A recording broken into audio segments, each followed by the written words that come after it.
அன்பு நண்பர்கள் அனைவருக்கும் வணக்கம். வாழ்க வையகம், வாழ்க வளமுடன். எல்லா புகழும் ஆண்டாளுக்கே. நரசிம்மன் திருவடிகளையே சொன்னோம்.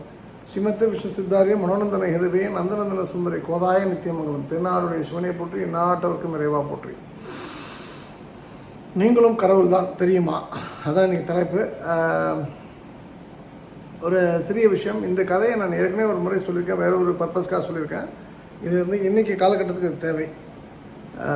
முதல் விஷயம் என்னென்னா, ஒரு பெரிய ஆசிரமம். அந்த ஆசிரமத்தில் ஏகப்பட்ட சீடர்கள். அது ஒரு புகழ்பெற்ற ஆசிரமம். அந்த ஆசிரமத்தில் ஒரு நேரத்துக்கு அப்புறம் குருவுக்கு அப்புறம் நீயா நானான்னு சண்டை அவங்களுக்குள்ள போட்டி பொறாமை அப்படின்னு அந்த சீடர்களுக்குள்ளே ஏற்பட்டு அந்த ஆசிரமத்தோட புகழ் மங்க ஆரம்பிச்சிடும். குருவுக்கு ஒரே விசனமாக போயிடும். என்னடா இது நம்ம இவ்வளோ சங்கடப்பட்டு உருவாக்கணும் அந்த ஆசிரமத்தை, இவங்க பதவிக்காக இப்படி சண்டை போடுறாங்களே அப்படின்னு ரொம்ப நொந்து போயிருப்பார். எப்போ பார்த்தாலும் சண்டை சச்சரவு, அவன் இவன் அடிக்கிறது, இவன் அவன் அடிக்கிறது, அது போல தான். அப்போது அந்த நேரத்தில் அந்த குருவோடைய மிக மிக மிக நெருக்கமான நண்பர், ஒரு பால்ய நண்பர்னு சொல்லலாம். அவர் இமயமலையிலேருந்து வருவார். வந்தவர்கிட்ட குரு மனம் விட்டு பேசுவார். அப்படின்னா, இது பெரிய விஷயம் விட்றா, நான் பார்த்துக்கிறேன் அப்படின்னு சொல்லிட்டு, நாளைக்கு ஒரு சொற்பொழிவுக்கு ஏற்பாடு பண்ணேன், நான் பார்த்துக்கிறேன் அப்படின்னு சொல்லுவார். அவர் குருவோட நல்லா கலராக இருப்பார், வெள்ளையாக இருப்பார். ஏன்னா கருப்பாக இருக்கும் போய் சொல்லுவாங்க இல்லையா, வெள்ளையாக இருக்கும் போய் சொல்ல மாட்டாங்க. அந்த கான்செப்ட் தான். தாடிலாம் நல்லா பெரிய தாடி, அப்படியே சமஸ்கிருதம்லாம் பேசி அப்படியே ஆரம்பிப்பார். நல்லா பவ்யமாக உட்காந்துருப்பாங்க நம்ம ஆட்கள் எல்லாருமே, நூற்றுக்கணக்கான சீடர்களும். இப்போ அவர் சொல்லுவார், நான் இப்போ வந்ததே இமயமலையில் தான் வந்தேன். வந்ததுக்கு காரணம் என்னென்னா, சிவனை நான் பார்க்க தான் இமயமலையில் இருந்தேன். கைலாஷில் பிரார்த்தனை பண்ணிகிட்டு இருந்தேன். அப்போ ஒரு அசரீர் எனக்கு கேட்டது, நீ என்ன இங்கே தேடுறிய? நான் இது போல் உங்களுடைய ஆசிரமம் பேர் சொல்லி நான் இங்கே தான் இருக்கேன் அப்படின்னோடனே நானும் அந்த அசரீர்கிட்ட கேட்குறேன், யார் அது அப்படின்னு கேட்கும்போது, குருவோட பேர் சொல்லி அவர் கீழே ஒரு 175 சீடர்களுக்கு மேலே இருக்காங்க. அந்த சீடர்களுக்குள்ள ஒருவராக தான் நான் ஒளிந்திருக்கின்றேன், முடிந்தால் கண்டுபிடித்துக் கொள்ளுங்கள் அப்படின்னு எனக்கு சிவன் சொல்லிட்டாரு. அதனால தான் அவசரமாக நான் வந்தேன் அப்படின்னோடனே எல்லாருமே ஒரு ஆச்சரியமாக போயிடும். யார் அந்த சிவன், நமக்குள்ளே ஒரு சிவன் இருக்காரா அப்படின்னு சொன்னோடனே, அப்போ அந்த பேச்சாளர், அந்த பெரிய குரு இமயமலையிலேருந்து வந்தவர், உங்கள் 200 பேர் நீங்கள் இருக்கீங்க, கிட்டத்தட்ட இந்த 200 பேருக்குள்ள யாரோ தான் சிவன். யார் அது எனக்கு கண்டுபிடிக்க எனக்கு தகுதி இல்லை, எனக்கு அந்த அறிவு இல்லை. அதனால் 200 பேரையுமே மொத்தமாக வணங்கிக்கணும்னு சாஷ்டாங்கமாக அந்த தலையில் விழுந்து வணங்குவார். எல்லாருமே பதறி போயிடுவாங்க. எல்லாருமே ஒரு மகிழ்ச்சியும் இருக்கும். அவ்வளோ பெரிய வித்வான், வித்வத்தம் நிறைந்தவர், அவ்வளோ பெரிய அறிவாளி, ஞானி, ஞானம் பொருந்தியவர். இவர் இப்படி இருக்காருன்னா, அப்போது நமக்குள்ளே இவர் 100% பொய் சொல்ல மாட்டார். அப்போ நமக்குள்ளே தான் யாரோ ஒருத்தர் இருக்கார் சிவன் சொன்னோடனே, அடுத்த நாள் காலத்தில் நிலவரம் அப்படியே மாறிடுது. யார்கிட்டையும் சண்டை பண்ணல. ஏன்னா போடுறவங்க சிவனாக இருந்தோன்னா இவன் வாழ்க்கை பாதிச்சிருமன்னு பயம். எல்லாத்தையும் அன்பாக மாறுறாங்க, எல்லாம் ஊட்டி விட்றாங்க, கொஞ்சுறாங்க, முத்தம் கொடுக்குறாங்க. வேறு மாதிரி ஒரு பிஹேவியர் லைஃப்க்கு போயிடுது. அப்போ நிறைவாக பார்த்திங்கன்னா அந்த பழைய புகழ் வந்துடுது அந்த ஆசிரமத்துக்கு.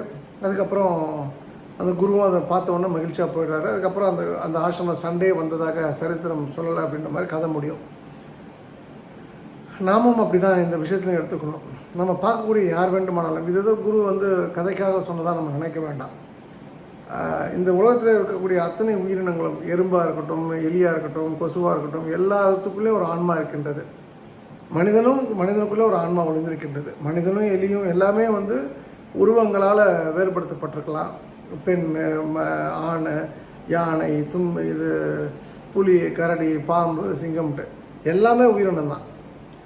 அப்போது எல்லா உயிரினமும் உள்ளேயும் ஒரு ஆன்மா ஒழிஞ்சிட்ருக்கு. இப்போ அதுக்காக ஆன்மா ஒழிஞ்சிட்ருக்கு, எல்லாமே கடவுள் தான் அப்படின்னு நீங்கள் ஒரு பாம்பு பக்கத்தில் படுக்கணுன்னா படுத்து கடிபடாமல் இருக்கவங்களும் இருக்காங்க. அந்த ஒரு மன தைரியம் உங்களுக்கு தான் நீங்கள் அதை பண்ணலாம். பாம்பு கடிச்சிருமே அப்படின்னு பக்கத்தில் படுத்தா பாம்பு கடிச்சிடும், கொத்திட்டு போயிடும். அப்போது இது போல் நெகட்டிவான சிந்தனைகள் இல்லாமல் அட்லீஸ்ட் மிருகங்களை விட்டுடலாம். அப்போ அந்த கேஸில் மனிதர்கள் இருக்காங்க அப்படின்னா அவங்களை கடவுளாக நம்ம பார்க்க ஆரம்பிச்சோன்னா அவங்க நமக்கு கடவுளாக தெரிவாங்களா, கடவுளாக அவங்க மாறுவாங்களான்னு தெரியாது. நீங்கள் அது போல் ஒரு விஷயத்தை உருவாக்குறீங்கன்னா உங்களை எல்லோருமே கடவுளாக பார்க்க ஆரம்பித்து விடுவார்கள். நீ எதை கொடுக்கின்றாயோ அதான் திரும்ப பெற முடியும். அப்போ நீங்கள் மற்றவங்களை கடவுளாக பார்க்குறீங்கும் போது நீங்களும் கடவுளாக பார்க்கப்படுவீர்கள். ஸோ அந்த வகையில் நீங்களும் கடவுள் தான் என்பதை புரிஞ்சுங்க. இந்த உலகம் அன்பாலானது. திரும்பவும் வந்து இந்த வாழ்க்கையில் நொந்து போய் இந்த 11 மணிக்கு அப்புறம் தூக்கம் வராமல் எல்லாரையும் டென்ஷன் பண்ணுறது, டார்ச்சர் பண்ணுறது, அது போல் லைஃப்லாம் இருக்கிறவங்களுக்கு வந்து அன்பால் ஆனதல்ல உலகம்ன்றது அவங்களுக்கு. நமக்கு உலகம் அன்பாலானது. எதிரிகள், துரோகிகள் யாராக இருந்தாலும் நல்லா இருக்கட்டும், சிறப்பாக இருக்கட்டும், அமோகமாக இருக்கட்டும். யார் மேலேயுமே வன்மை வேண்டாம். நம்ம யாருமே பழிவாகணும் எண்ணம் வேண்டாம். நமக்கு யாரையுமே எந்த ஒரு கொடுங்கோல் ஒரு செயல் செய்திருந்தாலும் மன்னித்துட்டு நம்ம லெஃப்டில் இண்டிகேட்டர் போட்டு ரைட்டில் நம்ம பாட்டு போயிட்டே இருப்போம். நம்ம நோக்கம் சண்டை போடுவதில்லை. நம்ம நாய் குறைக்கிறதுனா நம்ம திரும்ப நாயை பார்த்து குறைக்கிறதில்லை. நாய் குறைக்கிறதுனா நம்ம பாட்டு ஒதுங்கி போகிறது போல் நாமளும் ஒதுங்கி போகிறது தான் நமக்கும் நல்லது, ஊருக்கும் நல்லது. ஸோ அந்த வகையில் வன்மம் இல்லாத பழகக்கூடிய அத்தனை பேரும் அன்பானவர்கள் என்ற எண்ணத்தோடு நாம் அன்பை செலுத்த நமக்கு அன்பு கிடைக்கும். ஸோ ரொம்ப சிம்பிள். நம்ம பழகக்கூடிய எல்லோருமே கடவுளுடைய ஒரு பிளஸ்டு பர்சன் தான். கடவுளுடைய ஒரு அனுகிரகம் இல்லாமல் யாரும் இந்த பூமிக்கு வந்திருக்க முடியாது. அந்த வகையில் கடவுளோட அனுகிரகம் இருப்பதால் அத்தனை பேரும் நல்லவர்கள் தான். அத்தனை பேருமே கடவுள் தான். அப்படின்னும் போது இவர் வந்து பிச்சைக்காரன், இவர் கடவுள் இல்லை, பணக்காரன் கடவுள், சுவாமிஜி தான் கடவுள், அதெல்லாம் கான்செப்டே கிடையாது. எல்லாரும் கடவுள் தான், மனிதர்கள் அத்தனை பேருமே. ஸோ இது வரைக்கும் எப்படின்னு தெரியாது. இனிமேல் கடவுளாக பார்க்கப்படுங்கள். யார்ட்டையும் சண்டைப்படாதீங்க, கோவப்படாதீங்க, வருத்தப்படாதீங்க, வார்த்தைகள் வேண்டாம். நல்ல தொழில் செய்து நல்லவனாக நீங்கள் மாறுற பட்சத்தில் நல்லதே உங்களுக்கு நல்லதே எப்போதும் நடக்கும். ஃபாலோ பண்ணி பாருங்கள். அண்டு நம்பர் 2 வந்து இன்றைக்கி ஜென்ரலான விஷயங்கள், சில விஷயங்கள் இருக்குது. ஒன்று, ஜோதிடம் பலிக்கலை. காலையில் எனக்கு தினத்தந்தி ஆர்டிக்கிள் யாரும் எனக்கு அனுப்பிச்சிருந்தாங்க. ஜோதிடம் பலிக்கவில்லை, ஜோதிடர் கொலை அப்படின்னு சொல்லி ஒரு ஆர்டிக்கிள் கன்னியாகுமரி மாவட்டத்தில் ஜான் ஸ்டீஃபன் என்ற ஒரு அஸ்ட்ராலஜர், ஒரு ஜோசியரை வந்து கலையரசி அப்படின்ற ஒரு பெண் வந்து ஆளை வச்சு தூக்கிடுறாங்க, கொண்டுடுறாங்க. எதுக்குன்னா 3 ஆண்டுகளாக பரிகாரம்னு சொல்லிட்டு ஒரு 9 லட்ச ரூபா பணம் வாங்கியிருக்காரு. அது எதுவுமே நடக்கலை. தன்னோட கணவரோட சேரணும்னு சொல்லிட்டு அது நடக்கலன்னொன்னே அந்த ஜோசியரை போட்டு தள்ளிடுறாங்க. இது வந்து கணக்கு ஆரம்பித்திருக்கிறார் கடவுள். இது எத்தனை ஜோசியர்கள் இது போல் பலியாப்பாங்கன்னு தெரியாது.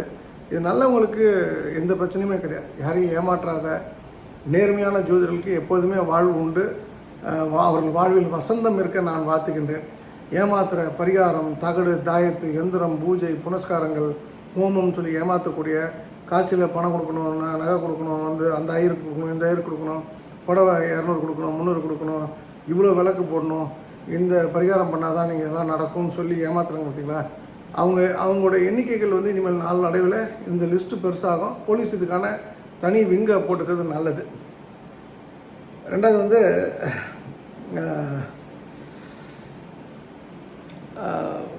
ஒரு சின்ன விஷயம் என்னென்னா, தனிப்பட்ட முறையில் என்னை வந்து என்னுடைய நான் சொல்கிற வீடியோவை தவறு, சரியில்லை அப்படின்னு சொல்கிறதுக்கு உங்களுக்கு எல்லா உரிமையும் உண்டு. என்னுடைய இது வந்து நான் ஜென்ரலாக சொல்கிறேன். இப்போ வந்து ஒரு நீங்கள் வீடியோ வியூவராக இருக்கீங்க, நீங்கள் உங்கள் கருத்துக்கு நீங்கள் சொல்கிற கருத்தை நான் உடன்படுறேன். யாரையும் நான் வந்து டெலிட் பண்ணுறது, ஒமிட் பண்ணுறதுதான் கிடையாது. அதனால் கெட்ட வார்த்தை சொல்கிறேன்னு சொல்லிட்டு என்னோடய அம்மாவையோ என்னோடய குடும்பத்தையும் திட்டினா அப்படின்னு சொன்னால் நான் டெலிட்டு என்ன சொல்கிறது பேன் பண்ணிட்டு தான் போகணும். ஏன்னா உங்களுக்கு கருத்து சுதந்திரம் இருக்குன்னா அது கருத்தை கொடுத்த என் மேலே தான் உங்களுக்கு அந்த சுதந்திரத்தை நீங்கள் வந்து வைத்து வாதிடலாம். அதை விட்டுட்டு கெட்ட வார்த்தை சொல்கிறதோ, ரொம்ப நீங்கள் இன்டலெக்சுவல், நான் முட்டாள் அப்படின்ற மாதிரி சொல்கிறது கூட நான் ஒத்துப்பேன். இதனால் மற்றவங்களும் உங்கள் கூட இருக்கணும் முட்டாள் அப்படின்னு சொல்லி நீங்கள் ஒரு லாஜிக் கொண்டு வரீங்கன்னா தப்பு. இது எதுக்கு சொல்கிறேன்னா, இது யாரையும் நான் போல் சொல்லலை, அது விஷயம் அல்ல, அதுக்காக நான் சொல்லலை. இந்த பாயிண்ட் என்னென்னா, நிறைய பேர் விஷயம் புரியாமல் இருக்காங்க. அதாவது வந்து உங்கள் வியூ தப்பு, அது தப்பு, இது தப்பு. என் வியூ என்னோடய வியூ. தப்பு ரைட்டுன்றது வந்து உங்களோட வியூ அது. ஆனால் நான் வந்து ஒரு வேறு தளத்துலேருந்து சில விஷயங்களை பார்க்குறேன். அதனால் என்னால் சில கருத்துக்களை வந்து ஆணித்தரமாக சொல்ல முடிகின்றது. இப்போ திமுக தப்புனா தப்பு, அதுக்காக மடியில் போட்டு கொஞ்சிட்டுலாம் இருக்கணும் அவசியம் இல்லை. யாராக இருந்தாலும் சரி, நண்பர்கள் நிறைய பேர் இருந்தாலும் அதிமுக தப்புனா தப்பு. இப்போ திமுக பொறுத்த வரைக்கும் 2021 மிக மிக அழகான மேண்டேட் கொடுத்தாங்க. எடப்பாடியோடைய கட்சி தோக்கணும்னு சொல்லி தான் மக்கள் மேண்டேட் கொடுத்தாங்க. எடப்பாடியை எடுத்த தவறான முடிவுகளால் தான் அந்த கட்சி ஆட்சி விட்டு போச்சு.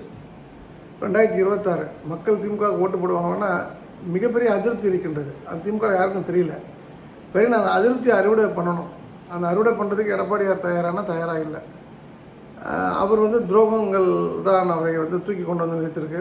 அவருக்கு பண்ண துரோகங்கள் தான். ஸோ அவரும் எதை நீ கொடுக்குறேன் அதுதான் பல மடங்காக திரும்ப பெறுவார். அதே துரோகத்தால் அவர் வீழ்த்தப்படுவார். You mark my words. இப்போ இன்றைக்கி வந்து திமுக பொறுத்த வரைக்கும் ஒரு கலைஞர் அவர்கள் வந்து ஸ்டாலின் அவர்களை கொண்டு வந்தாங்கன்னா அந்த 50 வருஷம் உழைப்பு இருக்குது ஸ்டாலின் அவர்களுக்கு. ஆனால் ஸ்டாலின் உதயநிதியை கொண்டு வந்தாருன்னா எந்த உழைப்பும் கிடையாது. இப்போ அதுக்குள்ளேயே அவரோட பையன் இன்பநிதியும் கொண்டு வந்துடுறாங்க. இப்போ கலெக்டர்லாம் நிற்க வச்சதெல்லாம் மிகப்பெரிய தவறு மதுரை கலெக்டர்லாம் நிற்க வச்சது. அப்போது திமுக வாரிசு அரசியல்ன்ற ஒரு விஷயத்துலையும் அதிமுக ஒரு மிகப்பெரிய ஒரு நல்ல தலைமை ஆளுமை இல்லாத ஒரு பிரச்சனையிலையும் சிக்கி தவித்துக் கொண்டிருக்கின்றன. இந்த இடத்துல பாஜக வந்து அறுவடை செய்யணும். ஏன்னா அறுவடை செய்யணும். பாஜக வளர்ந்துருக்கின்றது உண்மையிலே. நம்முடைய பாஜகவுக்கு ப்ராப்ளம் என்னென்னா கவர்னர் தான்.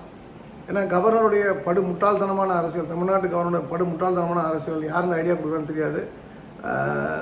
பாஜக பெரிய சரிவை சந்தித்து கொண்டிருக்கின்றது அவருடைய அரசியலுக்கு இவங்க பதில் சொல்லும்போது.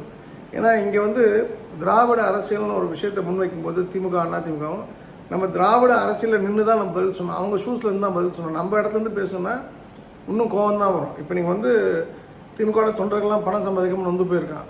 ஆனால் நீங்கள் வந்து அவன் தலைமையோ வந்து திட்டினா ஓகே திட்டுட்டு போடணும் விட்டுருவான்.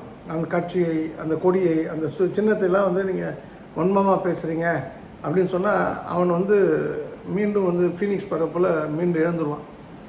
அப்போ அதுக்கான ஆப்பர்ச்சுனிட்டிலாம் அவங்க உருவாக்கி கொடுத்துட்ருக்காங்க. காங்கிரஸ்லாம் முடிஞ்சு போன கட்சி. இந்த நாகர்கோவில், கன்னியாகுமரியில், தூத்துக்குடி, திருநெல்வேலி தவிர காங்கிரஸுக்கெல்லாம் ஒரு பேஸே கிடையாது. அதுக்கு அடுத்ததாக பார்த்திங்கன்னா வன்னியருக்கான கட்சி வந்து பாமக, அது வந்து சுருங்கிட்டே வருது. விஜய் வந்து ஒரு 3 லட்சம் 4 லட்சம் ஓட்டு வாங்குவார், அதுக்கு மேலே வாங்க மாட்டார்.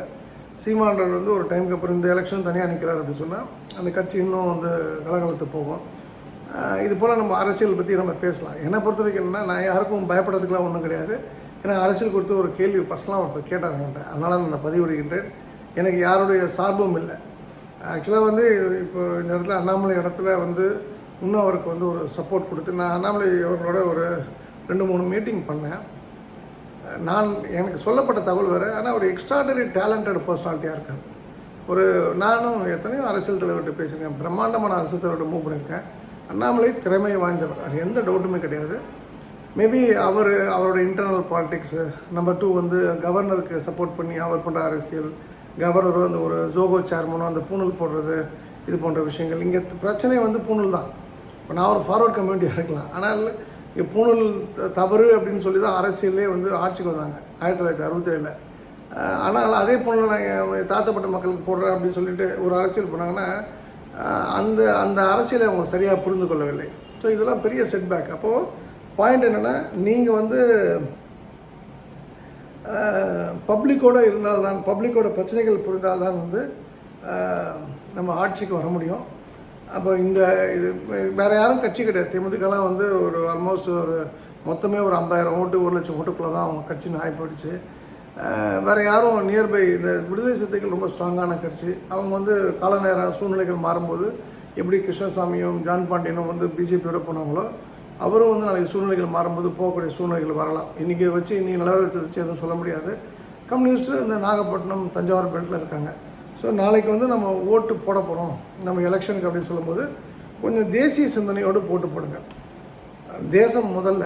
நம்பர் 2, மதம் சார்ந்த விஷயங்களில் ஒன் சைடாக இருக்காமல் எல்லாருக்கும் பொதுவான ஆட்களாக இருக்கவங்களுக்கு அதான் நீங்கள் வந்து சப்போர்ட் பண்ணுன்ற தாழ்மையான கருத்து. நான் ஜஸ்ட் ஒரு கோடிட்டு காமிச்சிருக்கேன். இது குறித்து நான் டீட்டெயில்டாக வந்து ஃப்யூச்சரில் பேசுவேன். உங்களுக்கு என்னோடய கருத்து நீங்கள் அரசியல் பேசாதீங்கன்னு சொல்கிறதுக்கு வந்து உங்களுக்கு உரிமை உண்டு. ஆனால் அட் த சேம் டைம் நான் பேசணுமா பேசக்கூடாதுன்றது முடிவெடுக்க வேண்டிய உரிமை எனக்கு உண்டு.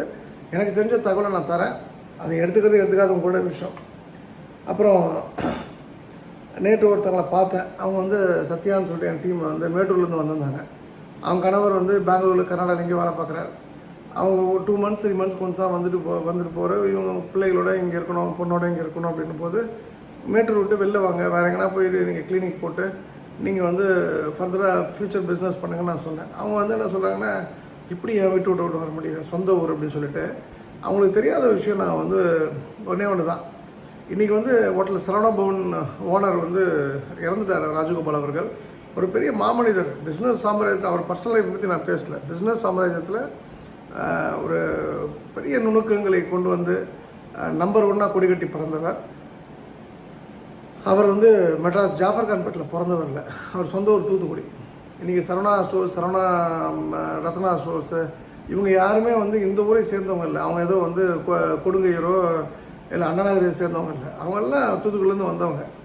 அப்போ நீங்கள் என்றைக்கு வந்து உங்களுக்கு உள்ளூரில் செல்லுபடியாகுது, வெளியூர் போனால் தான் நமக்கு நல்லா நடக்கும் அப்படின்னா, நான் உங்களுக்கு பெங்களூர் போங்க, பாம்பே போங்க, குஜராத் போங்க நான் சொல்லலை. உங்கள் ஊரை விட்டுட்டு நீங்கள் வந்து வாங்க, மெட்ராஸ்க்கு வாங்க, இல்லை கோயம்புத்தூர் போங்க, மதுரை போங்க, திருச்சி போங்க. ஆப்பர்ச்சுனிட்டிஸ் நிறையா இருக்குது. மேட்டூர்னு போது கொஞ்சம் சுருக்கமான ஆப்பர்ச்சுனிட்டி. நீங்கள் இப்படியே தான் நான் என் ஊரில் தான் இருப்பேன்னா, நம்ம இப்போ அப்படியே தான் முடிவு எடுத்திருந்தாங்க நம்ம நாடார் கம்யூனிட்டி மக்கள்லாம். மாடு மேய்ச்சிட்டு ஆடு மேய்ச்சிட்டு புல் பூண்டு தான் வந்து விவசாயம் பண்ணிட்டு இருந்துருக்கணும். அவங்க பெரிய டிசிஷன் எடுத்தாங்க, அந்த பெரிய ஒரு இடமாற்றம் என்ற ஒரு விஷயத்தில். அப்புறம் இன்றைக்கி மளிகை கடை சாம்ராஜ்யம், எத்தனை ரிலையன்ஸ் வந்தாலும் எத்தனை வால்மார்ட் வந்தாலும் அவங்களுடைய வியாபாரத்தை யாராலும் உடைக்க முடியாது. அவங்களுக்குன்னு கஸ்டமர் பேஸ், அவங்களுக்குன்னு ஆட்கள் அப்படின்னும் போது இப்போ நீங்களும் வந்து உங்கள் லைஃப்பில் சேஞ்ச் வரும்னா கொஞ்சம் உங்களை மாற்றி பாருங்கள், இடம் மாற்றி பாருங்கள், பெரிய மாற்றம் வரும். அண்டு ஒரு சின்ன விஷயம், திருச்செந்தூரில் பொறுத்த வரைக்கும் எனக்கு ஒரு வைரல் வீடியோ, நான் பெரிதும் மதிக்கக்கூடிய திரு சேகர் பாபு அவர்கள் வந்து யாரோ கேள்வி கேட்குறாங்க, பக்தர்கள் நேற்று 6 மணி நேரம் நிற்கிறாங்க அப்படின்னு சொல்லும்போது என்ன பிரச்சனை ஏதோ சொல்லும்போது அவர் சொல்கிறார், 24 மணி நேரம் போய் நிற்பானுங்க திருப்பதியில், இங்கே தான் எல்லாம் பேசுவாங்கன்னு சொல்லிட்டு. அதாவது அவர் என்ன சொல்கிறாருன்னா, திருப்பதியில் ஒன் டே நிற்பானுங்க, இங்கே தான் வந்து ஒவ்வொன்று கத்திட்டு இருப்பாங்கன்ற மாதிரி சொல்கிறார். அது அப்படி, அது ஒரு நல்ல பதில் அல்ல. காரணம், திருப்பதியில் நிற்கிறாங்கன்னா அங்கே டாய்லெட் ஃபெசிலிட்டி உண்டு, யூரின் போகலாம், வந்து நீங்கள் வந்து டாய்லெட்டுக்கு என்ன பர்பஸ் யூஸ் பண்ணலாம் யூஸ் பண்ணலாம். அங்கே காஃபி கொடுப்பாங்க, பால் கொடுப்பாங்க, வந்து இல்லை பால் கொடுப்பாங்க, சாப்பாடு கொடுப்பாங்க. அந்த அந்த கோயிலில் வருமானத்தை வந்து அவங்க ஓரளவுக்கு நேர்மையாக செலவு பண்ணுறாங்க. திருச்செந்தூரில் என்ன இருக்குது, உள்ளே போனீங்கன்னா வெளில வரதுக்குள்ளே ஏன்டா சாமி கும்பிட வந்தோம் அப்படின்ற ஒரு ஃபீலை தான் வந்து அந்த திருச்செந்தூர் நிலவரம் கொடுத்துட்ருக்கு. அது மாறணும், அது மாற்றப்படும். நம்ம ஒரு நாள் அரசாங்கம் மாறும் பொழுது இந்த போன்ற நல்ல விஷயங்கள்லாம் நடக்கும். அவர் வந்து 100% சொன்னது தப்பு, அது வந்து எனக்கு உடன்பாடு இல்லை. எனக்கு என்ன பெரிய வருத்தம் அப்படின்னா, இப்படி ஒருத்தர் சொல்கிறாரு, வந்து ஒரு அமைச்சர் சொல்கிறாரு மக்கள் நிற்கணுன்ட்டு. சிவகார்த்திகேயன் என்ன பிடுங்கினாரு, என்ன கழட்டினாரு, ஒரு படத்தை நடிக்கிறவன், அவ்வளோதான், ஒரு கூத்தாடி. அவனுக்கெல்லாம் வந்து போலீஸ் பாதுகாப்பு, அவனை மக்கள் ஃபோட்டோ எடுக்கிறாங்க, அவனை பாதுகாப்புக்குன்னா அவனுக்கு வந்து சிவகார்த்திகேயன் போன்ற ஒரு ஒரு ஒரு ஒரு ஒரு கூத்தாடிக்கு வந்து ஒரு முன்னுரிமைன்னா, அந்த முன்னுரிமை இராணுவத்தில் துப்பாக்கி தூக்கிட்டு வந்து பார்டரில் சண்டை போடுறவனுக்கும், இராணுவத்தில் வேலை செய்கிறவனுக்கும், போலீஸ் நம்ம நாட்டை காப்பாற்றுற போலீஸ்க்கு முன்னுரிமை கொடுத்தா கூட அக்செப்டட் அண்ட் அக்ரீடு.